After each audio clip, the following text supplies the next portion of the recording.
You want to keep it locked right here for this one. I'm talking with Collett about dealing with anxiety and stress and how we can coping mechanisms.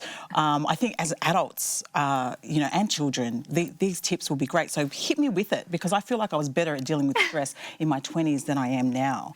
Well, as a mum. This is where I actually want to talk about the whole idea of calming down. Nobody ever calmed down by being told calm down. And how many times I catch myself even saying that to my children, I have to bite my tongue. And I love that you just said that about yourself and you were better in your 20s. I think when you weren't a parent and when I wasn't a parent, we were, because you could just walk away. You could just go, no, I'm out, like, done. Deuces. I don't have to be part of this conversation. You can't just abandon your child. And so how do we deal with a child who is highly stressed or just not calm? Right. And so often it's that checking yourself. So what is going on for me? Is it triggering stuff in me? Am I feeling irritable, frustrated, angry?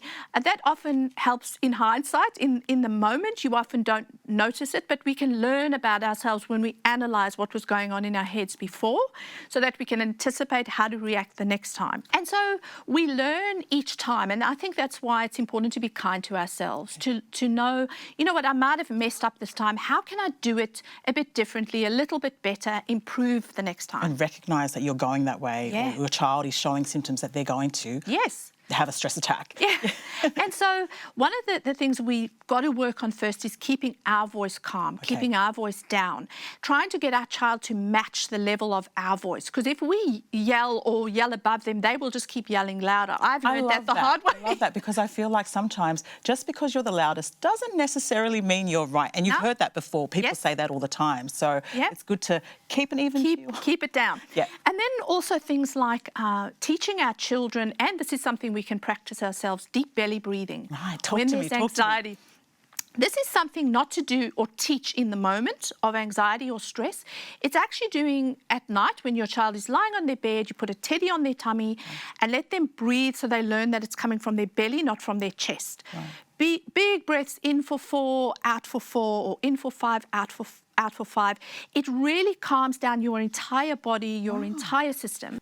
Then for children who are worried, we give designated worry time. So that's saying, it's not that you can't ever worry, but we're going to worry tonight between 5 and 5:10. It sounds crazy, but it allows children to take control of their worry. And they use a worry box or a worry bear, and at that time they talk to the worry bear, and then we say, right, let's go on and do something fun.